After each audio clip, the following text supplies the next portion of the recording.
မင်္ဂလာပါ K Zee Facebook နဲ့ YouTube Channel ကနေပြန်လည်ကြိုဆိုလိုက်ပါတယ်ကျွန်တော်ဒီနေ့တင်ဆက်ပေးမှာကတော့အိတ်ခမ်းထဲမှာတွေ့ရတတ်တဲ့ပစ္စည်းလေးတွေနဲ့ဆိုင်တဲ့ English ဝေါ်ဟာရများအကြောင်း Part-2 လေးပဲဖြစ်ပါတယ် Part-1 ကိုတော့ဒီဗီဒီယိုရဲ့ description ထဲမှာထည့်ပေးထားပါတယ် Okay စားလိုက်ရအောင်ပထမဦးဆုံးတစ်လုံးကတော့အိတ်ခမ်းထဲမှာဇပွဲခုံဆိုတာရှိတတ်တဲ့ဇပွဲကို English လို့ TABLE table ဇပွဲ TABLE table ဇပွဲပေါင်းကြည့်ပါဦး TABLE table ဇပွဲနောက်တစ်လုံးကတော့ဇပွဲခုံတွေမှာအန်ဆွဲဆိုတာရှိတယ်အန်ဆွဲကို English လို့ DRAWER drawer အန်ဆွဲ DRAWER drawer အန်ဆွဲပေါင်းကြည့်ရအောင် DRAWER drawer အန်ဆွဲကိုယ့်ဘာသာကိုလေးတစ်ခေါက်ပေါင်းကြည့်ပါဦး drawer အန်ဆွဲနောက်တစ်လုံးကတော့ဇပွဲခုံပေါ်မှာခင်းရတဲ့ဇပွဲခင်းဆိုတာရှိတယ်ဇပွဲခင်းကို English လို့ TABLECLOTH tablecloth ဇပွဲခင်း TABLECLOTH tablecloth ဇပွဲခင်းအတူတူပေါင်းကြည့်ရအောင် TABLECLOTH tablecloth ဇပွဲခင်းကိုယ့်ဘာသာကိုလေးတစ်ခေါက်ပေါင်းကြည့်ပါဦး tablecloth ဇပွဲခင်းအတန်ထွက်လေးပြန်ပြောကြည့်မယ် tableclothဇပွဲခင်းနောက်တစ်လုံးကိုကြည့်ရအောင်နောက်တစ်လုံးကတော့ဇပွဲခုံပေါ်မှာတင်ထားတဲ့ဇပွဲတင်နာရီဆိုတာရှိတယ်ဇပွဲတင်နာရီလေးတွေကို English လို့ TABLE table CLOCK clock table clock ဇပွဲတင်နာရီ TABLE table CLOCK clock table clock ဇပွဲတင်နာရီနောက်တစ်ခါလောက်ပေါင်းကြည့်ရအောင် TABLE table CLOCK clock table clock ဇပွဲတင်နာရီ Okay ကိုယ့်ဘာသာကိုလေးတစ်ခါလောက်ပေါင်းကြည့်ပါဦး table clock table clock ဇပွဲတင်နာရီOkay နောက်တစ်လုံးကိုကြည့်ရအောင်နောက်တစ်လုံးကတော့ဇပွဲခုံဆိုတာရှိရင်ဇပွဲခုံမှာထိုင်ရမယ့်ကလတ်ထိုင်ဆိုတာရှိတယ်ကလတ်ထိုင်ကို English လို့ CHAIR chair ကလတ်ထိုင် CHAIR chair ကလတ်ထိုင်ပေါင်းကြည့်ပါဦး CHAIR chair ကလတ်ထိုင်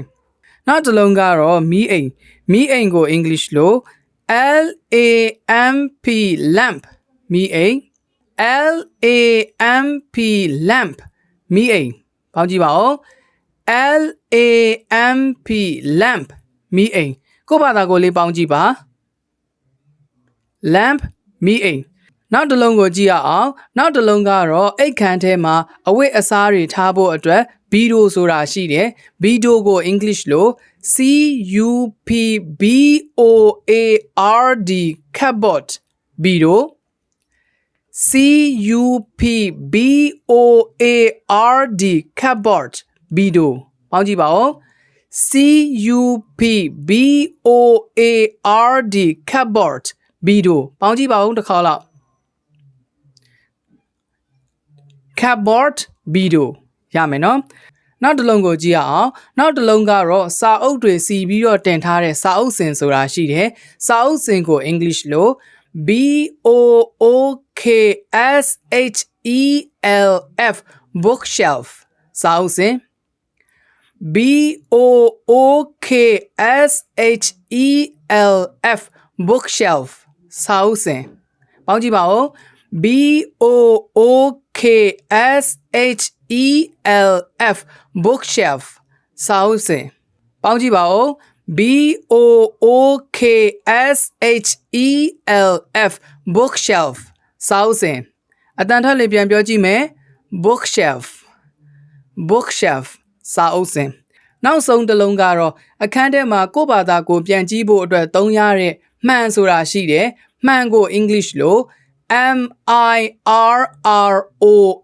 mirror မှန် MIRROR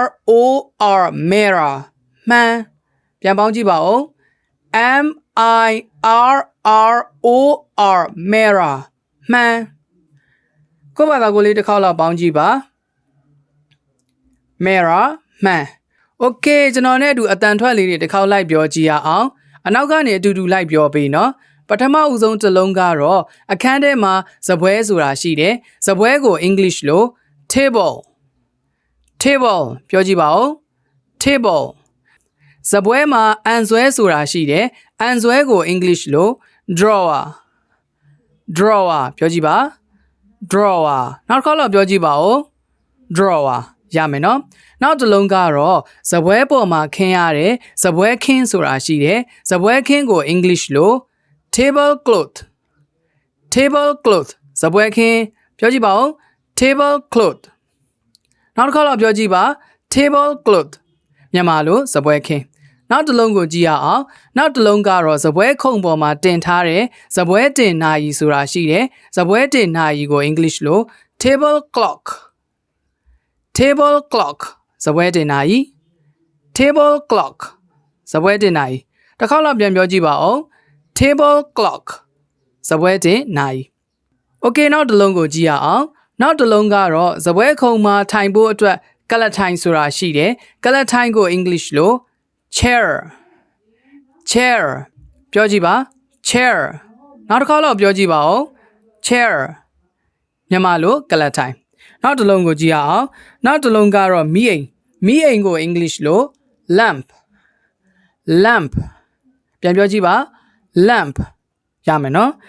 နောက်တစ်လုံးကိုသွားရအောင်နောက်တစ်လုံးကတော့အဝတ်အစားတွေထည့်တဲ့ဘီဒိုဆိုတာရှိတယ်ဘီဒိုကို English လို့ cupboard ပြန်ပြောကြည့်ပါ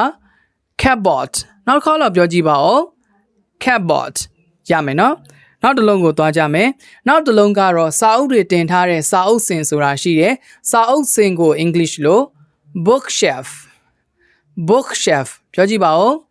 bookshelf ကိုယ့်ဘာသာကိုလေးတစ်ခေါက်ပြောကြည့်ပါ bookshelf